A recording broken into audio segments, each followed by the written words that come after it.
nura le dhufu waan dandeessu kana maaloo na jechaa jiru haalli naannoo sanii dhiiga ilmaan Oromootiin murannoo ilmaan Oromootiin hojii ciccimaa hojjetamee haalli naannoo sanii haala Oromoodhaan anjawaa ta'e jijjiiramuu dandeenya. Haala kanatti fayyadamnee humna ijaarrachuu qabna.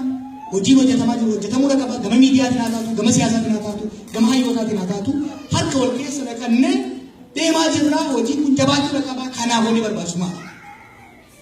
Gama keessanii wanni barbaachisu akkuma amma dura waggaa kudha waggaa isin waywaachaa ture. Warri biyya alaa yoo dandeessanii mallaqaan waan adda addaatiin beekumsa adda addaa kan gaarii kanallee yoo dadhabdani wanni takkitti guddoon uummata keenya booda maali? Waluman jeeqina. Oromoon biyya alaa dheedha.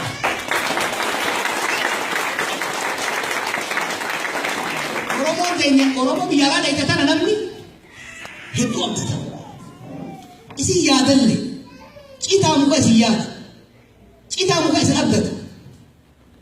Barani bakka takka nu agayanii addunyaatti naa himanii naaf qabsaa'anii jedhee isin abdatu manni nu abdatu manni yeroo kanatti immoo nu as dhufnee gamaa gamanaa wal qoonnee gamaa gamanaa wal cirree maqaa wal balleessaa walirra duulee adeemu taate maga namni keenya nama keenya namni hin baane tala taa'ee qalbii caba jechuudha. Diina dhawuudhaaf himala gara galfatee latu maaliif walaa diinaan wal lola guuruu diina natti ta'e wal ta'ee sirriitti qalbii caba jechuudha.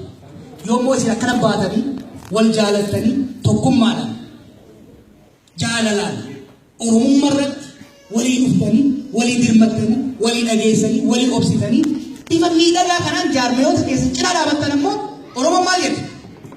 Televizyina bananiiti televizyina amma dhagee beektamu intarneet kaaffee fa'aa dhaqan intarneet kaaffee dhaqaniiti waayit iskiriinii irra bananii Oromoo dila akka agarsiisan jedhan alaabaa dila Oromoo kana baay'ate kana ogaa argani Habashaan inni isa wayita biroo boontaa wal jedhe. Oromoon immoo onni jabaata jechuudha. Kanaaf wanni ani isin wayiwaadhu mallaqa keessanii oolu waan hunda oolu wanni Oromoodhaa ekspoorti godhu hawaalaadhaan erguu dandeessan maal beektanii? Hawaalaa feetanii fayyadama. Hawaalaadhaan wanni ergitan tokkummaa teessan. Hawaalaadhaan wanni ergitan jaalala teessan. Hawaalaadhaan tokkummaa teessan jaalala teessan. Ergaa hangama OMN hojii bifa adda addaatiin hamma dura hojjenne waan waadaa isinii galle. Let me repeat this.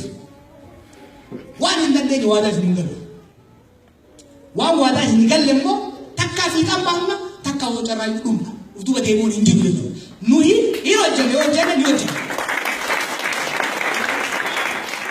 Waan hin dandeenye waadaa isinii seeni waan dandeenye bakka hin geenye. Amma dura gaafa dhufe maaliin jee naa kaasime. Doolaara akkanaa kanni kudhanitti fateenye wanni abdaan isinitti waadaa gallu akka as fa'uureef jeetti na qofa laalina. Ilmaan Oromoo an sa'a diidamii furii ta'ani warra sa'a diidamii afurratti waa dabalatee bitatee sa'a saddeena hojjetu hunda jira jechuudha. Ijoollee jajjabdu kennine. Waa'ee maamarree Profeesar Asfaa Haasaatu bara eeggataa gaagaagaamni uumamu ati warraasaa baatii 8 baatii 7 ulfa. Hojii isaa dhiisee dubartii ta'uu keessa dhiisee baatii 4 oomisha keessa dhiisee gaagaa hamaa san keessa dabarree kanaaf jechuudha. He just one of them. Nama tokkicha malee akka isaa kumaatama miliyoona qaba jechuudha. Kanaaf nu abdadha. If we promise, we will deliver.